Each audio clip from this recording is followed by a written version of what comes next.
Hello दोस्तों, स्वागत है आप सभी का राइस स्मार्ट के YouTube platform rice smart edu पे। मैं हूं अखिलेश अवस्थी, आपका टीचर इकोनॉमिक्स। दोस्तों, आज के इस सेशन में डिस्कस करेंगे भारत में अभी हाल ही में 1 नवंबर से डिजिटल रुपया पायलट प्रोजेक्ट के रूप में लॉन्च कर दिया गया है।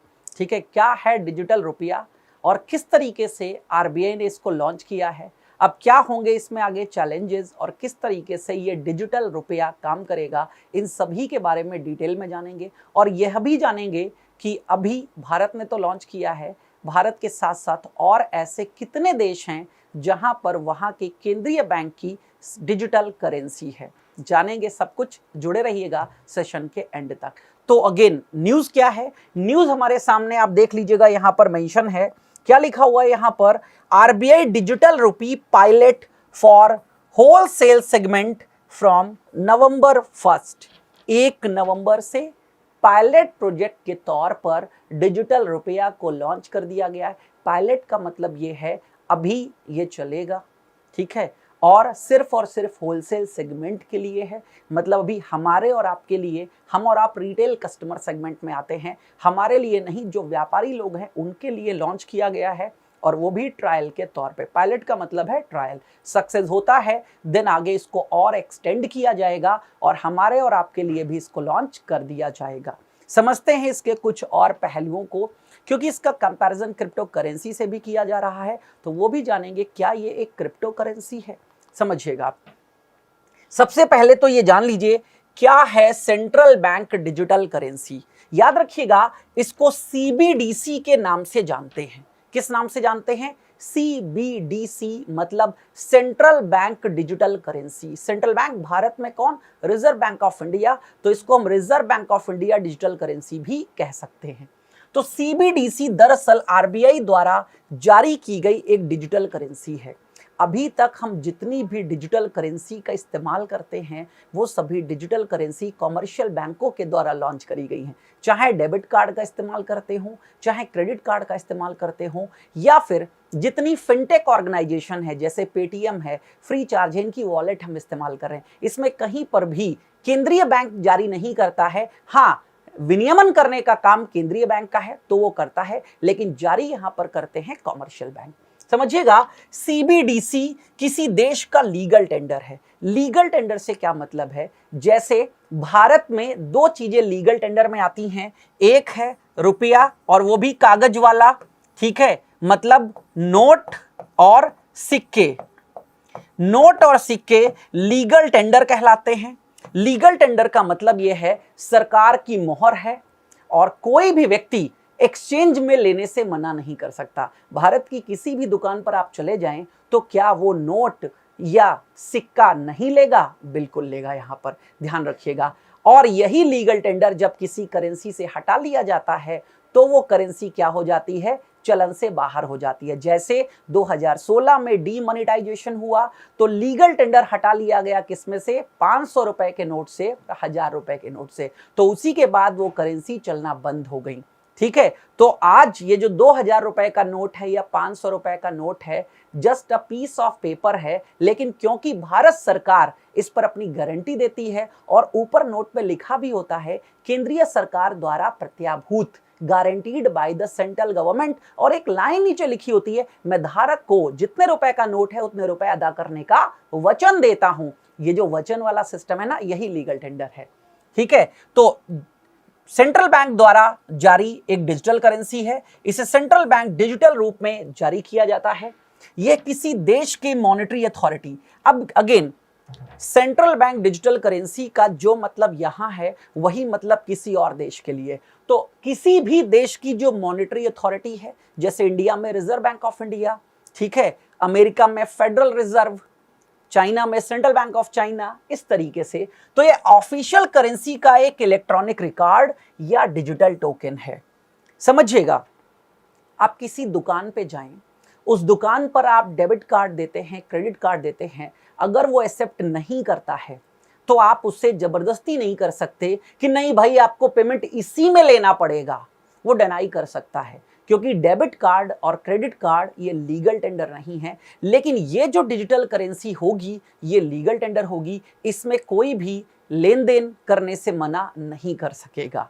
समझिएगा, सीबीडीसी केंद्रीय बैंक द्वारा जारी एक करेंसी ही है, लेकिन यह कागज या पॉलीमर नहीं है।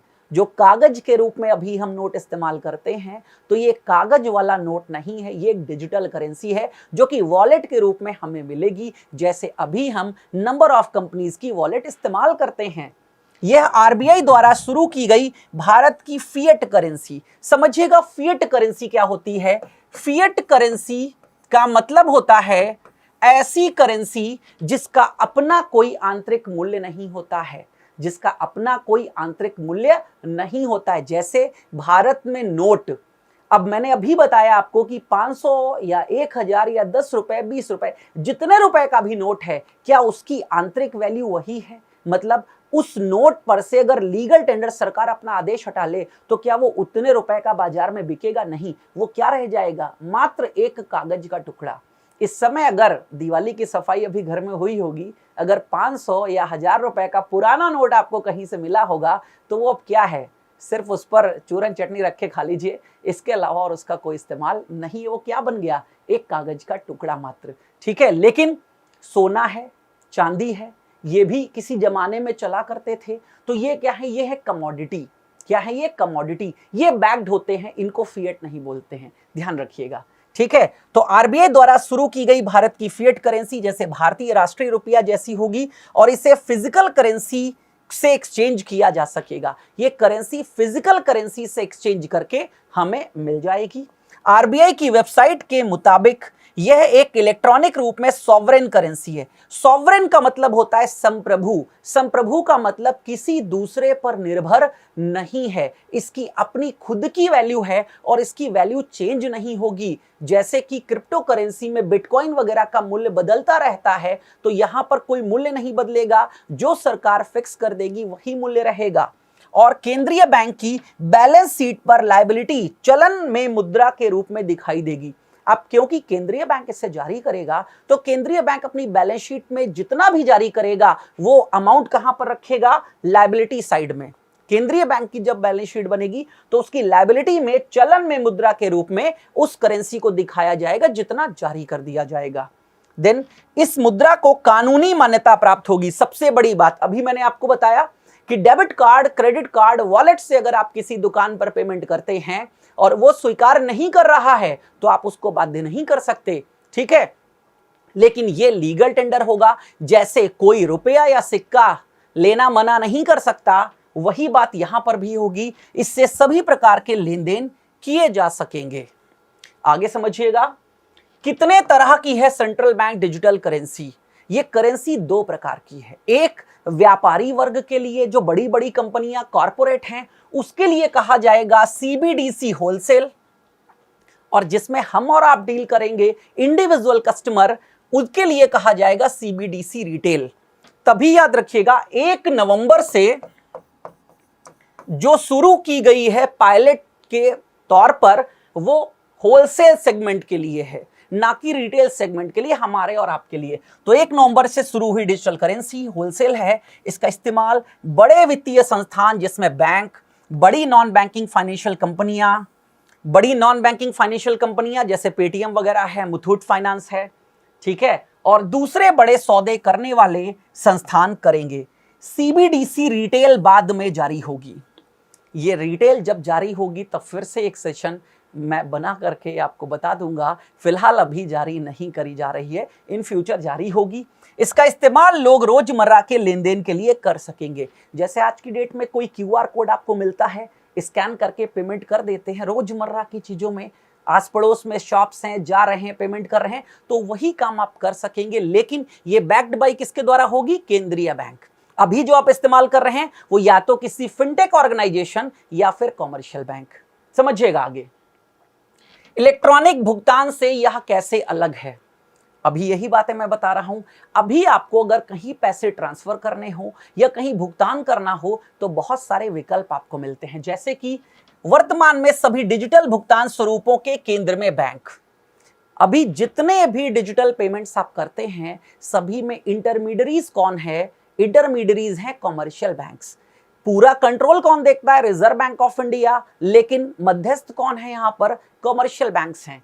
विकल्प जो उपलब्ध हैं, यूपीआई, आप सोचिए किसी भी दुकान पर आप यूपीआई से पेमेंट कर रहे हैं तो किसी ना किसी बैंक में आपका खाता होगा, तभी तो आप यूपीआई जनरेट कर सकेंगे। बिना अकाउंट के आप यूपीआई जनरेट नहीं कर सकेंगे। यूनिफाइड पेमेंट इंटरफेस बोलते हैं।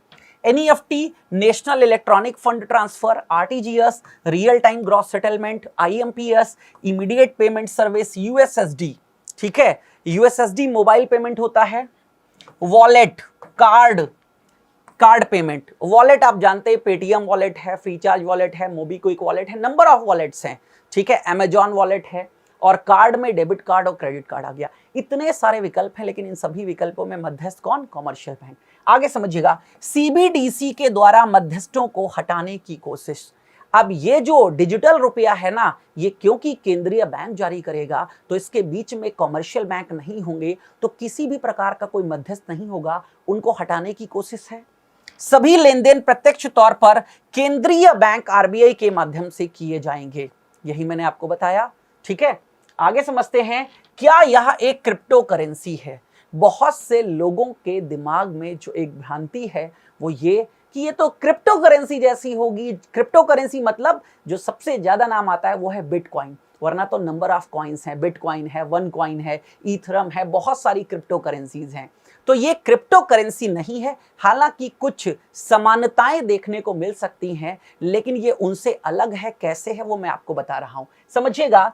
पहली बात तो ये याद रखिएगा, अगर कोई आपसे पूछे कि ये जो डिजिटल रुपया है या ये जो सीबीडीसी डिजिटल करेंसी है, क्या ये क्रिप्टो करेंसी है, तो आप पहली बार में ही कह देंगे नहीं है।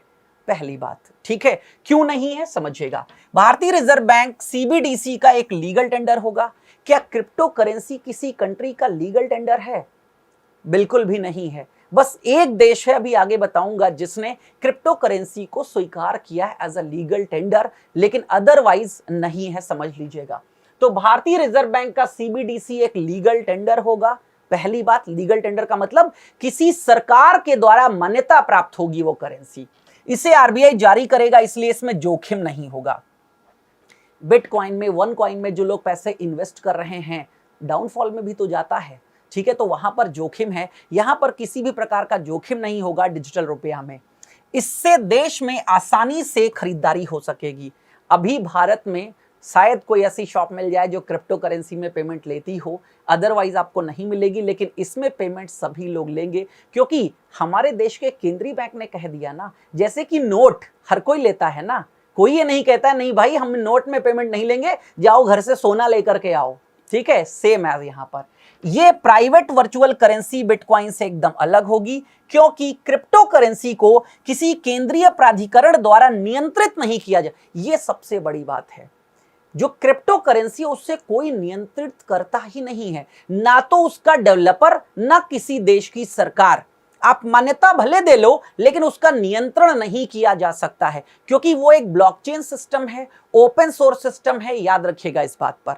ठीक है, ना ही केंद्रीय सरकार और ना ही इसके डेवलपर।